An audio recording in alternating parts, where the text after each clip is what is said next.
Hi friends, welcome to Saran Mega's Kitchen. வீடியோக்குள்ள போறதுக்கு முன்னாடி Saran Mega's சேனலை சப்ஸ்கிரைப் பண்ணாதவங்க சப்ஸ்கிரைப் பண்ணிக்கோங்க.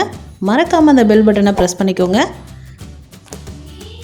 Hi viewers, இந்த வீடியோல ரொம்ப சிம்பிளா and very tasty-ஆ செய்யக்கூடிய vegetable fried rice எப்படி செய்யலாம்னு பார்க்கலாம். நம்ம இது வீட்ல இருக்க அரிசியை வச்சே நான் பண்ணிருக்கேன். நீங்க பாஸ்மதி ரைஸ்ல பண்ணனும்னாலும் பண்ணிக்கலாம். ஃபர்ஸ்ட் அதுக்கு தேவையான காய்கறிகளை பொடியா நறுக்கி வச்சுப்போம். நம்ம எல்லாமே ஆயில்ல குக் பண்றதுனால முடிஞ்ச அளவுக்கு பொடுசா கட் பண்ணி எடுத்துக்கோங்க. Carrot, beans, cabbage, capsicum. வெங்காயம் ஆப்ஷனல். தேவையான அளவு எண்ணெய் ஊற்றிக்கலாம். எண்ணெய் கொஞ்சம் சேர்த்து ஊற்றிக்கோங்க. நம்ம எல்லாமே எண்ணெயில் தான் ஃப்ரை பண்ண போகிறோம். ஃபஸ்ட்டு வெங்காயத்தை போட்டுக்கலாம். அடுத்து கேரட்,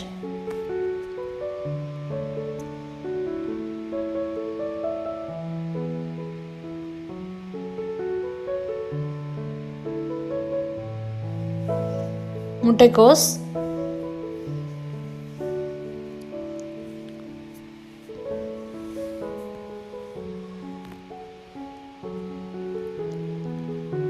அடுத்து பீன்ஸ்,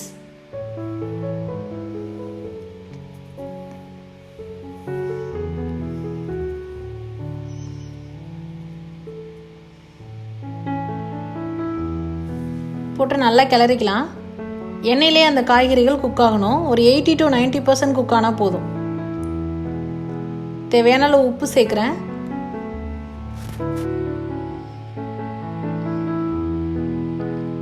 அதே மாதிரி ரைஸ் குக் பண்ணும்போது நீங்கள் ரொம்ப குக் பண்ண வேண்டாம். ஒரு 90% ஆஃப் குக்கிங் இருந்தால் அந்த ஸ்டேஜ் இருந்தால் போதும். நான் கேப்சிகம் காய்கறிகள் ஒரு பாதி குக் ஆனதுக்கப்புறம் போடுறேன். ஏன்னா கேப்சிகம் முன்னையே போட்டிங்க அப்படின்னா ரொம்ப ஈஸியாக சீக்கிரம் குக் ஆகி சாஃப்ட் ஆகிடும். உங்களுக்கு கேபேஜும் கூட ரொம்ப சாஃப்டாக வேண்டாம் அப்படின்னா நீங்கள் கேப்சிகம் ஆட் பண்ணுற ஸ்டேஜில் ஆட் பண்ணிக்கலாம். கேரட் பீன்ஸை கொஞ்சம் வதக்கிட்டு அதுக்கப்புறமா கேபேஜும் கேப்சிகமும் ஆட் பண்ணிக்கலாம். காய் போதுமான அளவு இப்போ குக் ஆகிடுச்சு. அடுத்து நம்ம சாதத்தை சேர்த்துக்கலாம். சாதமும் நீங்கள் ரொம்ப வேக விட வேணாம். ஒரு 90% அளவுக்கு வெந்திருந்ததுன்னா போதும். அப்போ தான் நமக்கு தனித்தனியாக வரும். ஃப்ரைட் ரைஸில் ஒன்றோட ஒன்று சாதம் ஒட்டாமல் வரும். அதேமாதிரி சாதம் குக் ஆகும் போது நீங்கள் அதில் 1 ஸ்பூன் எண்ணெய் விட்டுக்கோங்க. அப்புறம் கொஞ்சம் உப்பு, சாதத்துக்கு ஏற்ற மாதிரி உப்பு சேர்த்துக்கோங்க.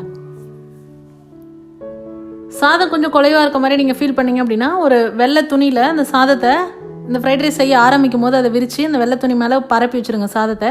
கொஞ்சம் நேரம் ஆனால் அந்த சாதம் ட்ரை ஆகிடும். அதுக்கப்புறமா நம்ம இதில் ஃப்ரைட் ரைஸ் செய்ய ஆரம்பிக்கலாம். சாதம் கொட்டிட்டு கிளறும் போது பார்த்து கிளறுங்க. ரொம்ப அதிகமாக கிளறீங்க அப்படின்னா ஒரு மாதிரி குழஞ்சு போயிடும், தனித்தனியாக இருக்காது. இப்போ பெப்பர் பவுடர்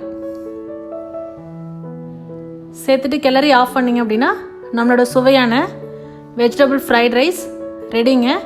நான் எந்த விதமான சாஸும் ஆட் பண்ணல. உங்களுக்கு வேணும் அப்படின்னா நீங்கள் இஞ்சி பூண்டு பேஸ்ட் கூட போட்டுக்கலாம். சாஸ் ரொம்ப பர்ஃபெக்டான சைட் டிஷ். அந்த சாஸ் எப்படி செய்கிறது அப்படிங்கிறத என்னோட சேனலை நான் அப்டேட் பண்ணுறேன். என்னோட சேனலை தொடர்ந்து பாருங்கள்.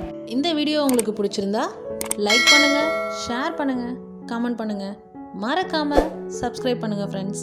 தேங்க்ஸ் ஃபார் வாட்சிங்.